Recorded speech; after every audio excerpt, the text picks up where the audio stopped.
با برنامه دیگه از مجموعه برنامه‌های استوا خدمت شما عزیزان هستیم. خدمت شما می‌خوایم مطالبی را با حضور کارشناس عزیزمون و جوانهای عزیزی که به نمایندگی از شما بینندگان عزیز در استودیو هستن و با نظرات خودشون، مطالب خودشون بحث را پربار میکنن، این بحث را ادامه بدهیم. آقای دکتر شروعی برای صحبتتون بفرمایید. شرطی که تو یه پایانی برای صحبتات داشته باشی. لامصب سوار شده پیادم نمیشه دیگه. میهمان گرامی برنامه، کوه تاکتیک و دریای استراتژی، دارای گواهینامه پایه 1 بین‌المللی، کسی که کرده رو خودش میزنه وارد محوطه 18 قدم میشه، با یه ضربه سر توپو با تور آشنا میکنه، انگار 40 سال هم دیگه میشناسن. کسی که 150 کیلو دو ضرب میزنه بدون دوپینگ، هر کی هم میخواد بیاد آزمایش بکنه. من که البته خیلی حیفم که با شماها بخوام صحبت بکنم. البته خب مایه خوشبختی شماست، ولی ببین نظام چقدر بدبخت شده که نیروها شدین شماها که باید با موش و پیش و بحث و فحص و از این حرفا یه جوری سرتون رو گرم کنی. شما باشی به میگی خوشبختی یا میگین عین بدبختی؟ خوشبختی اون چیزی میتونه باشه که ما انتخاب میکنیم و اون انتخابمون هستش که بسیار مهمه و اساسیه و خیلی میتونه در طی این خوشبختی که هدف ما هست کمکمون بکنه. نخیر محکم گلگیر و کوبیدی به دیوار. خوشبختی یعنی فاصله بین این بدبختی تا بدبختی بعدی که الان دیگه فاصله هاش هم خیلی خیلی کم شده و تقریبا از بین رفته. هنوز تحریما از گلو پایین نرفته، یقمونو گرفتن میگن فردو رو تعطیل کن. بحث فردو رو میخوایم ببریم جلو، میگن اون تعلیق غنیسازی چی شد؟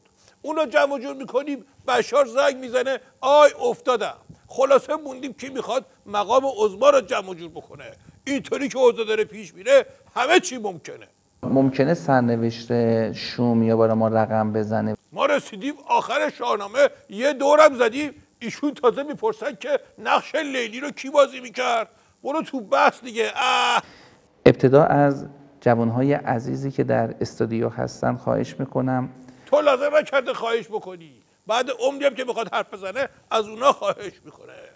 تو خودت نسیه‌ای، حالا یکی دیگه رو میخواد با خودت بیاری سوار کنی. خیلی متشکرم. خب جناب آقای دکتر، اومد دستتون صحبت‌های جوانای عزیزمون. حالا شما ناظر به صحبتاشون مدخل صحبتتون رو شروع کنید تا ببینیم بحث به کجا میرسه. من شروع میکنم، تو بشین ببین بحث به کجا میرسه این وسط. ضمناً اینقدر افه قلمبه سلمبه نیا، نمیدونم مدخل و مخرج و از این حرفا اصلا حوصله‌شو ندارم. میخوای جس بگیری اون چیزا رو که حفظ کردی خرج بکنی، جاش اینجا نیست. ثابت گفته باشم مرحوم ابوی همیشه میفرمودن بزاد بهادر. عرض میکردم بله، میفرمودن که یارو شوتر رفت داروخانه، گفت آقا اسید استیل سالیسیلیک دارید؟ یارو گفتش که این که فرمول آسپرینه. منظورت همون آسپرینه؟ شوته گفت آره خودشه، اسمش همیشه یادم میره. میخوام بگم خلاصه راحت باش، خودت باش، افه نیا. بحث چاقو و زنجیر و قمه و اینا بیشتر به تیپ و هیکلت میاد. از این حرفا میزنی، شاید هم اینطوری یه در یهو به رود باز بشه اگه اصلشو بزنی. تجربه آقا گرگه رو همیشه داشته باشی.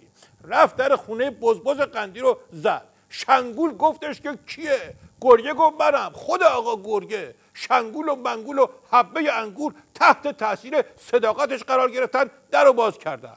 البته شنگول و منگول و حبه انگور که سهله، برای تو یکی خود آقا گرگه هم در رو باز نمیکنه. بی خیال شو هستم. حالا ببینم تو سوالت چی بود؟ آها، کلا ببین اوضاع دیپلماتیک نظام در مجموع داغونه. کار که بیفته دست جلیلی و اینا همینطوری میشه. آقا این بخت ماست دیگه، چاره جز قبولش نداریم.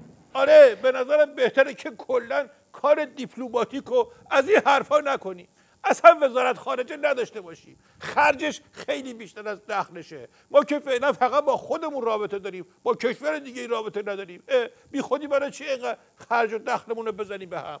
وزیر میفرستیم ملاقات، خودمون وسط ملاقات میکشیمش بیرون. سفیر میتستیم این طرف اون طرف که مسئله‌مون رو حل بکنه، خودمون باید بیفتیم دنبالش مسئلهش رو حل بکنیم. یه روز سفیرمون تو برزیل زیر آب مچشو میگیرن، یه روز سفیرمون تو افغانستان وسط صحبت با سنای افغانستان دست گل به آب میده. یعنی خلاصه خودمون با دست خودمون داریم مسئله درست میکنیم، میکوبیم تو فرق کله خودمون که حالا هی بشینیم حلش بکنیم. یعنی باید بپذیریم که ما زندگی داریم که پر از بدبختی هاییه که دست ما نیست و هیچ کارش هم دیگه نمیتونیم بکنیم.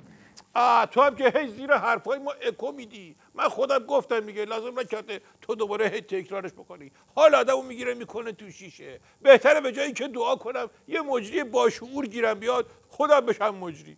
بچه هر شب دعا میکرد که خدا یه دوچرخه بهش بده، چیزی گیرش نمیومد. آخرش باباش بهش گفتش که بچه جان به جای این کار برو یه دوچرخه بدوز، بعد دعا کن که خدا ببخشتت.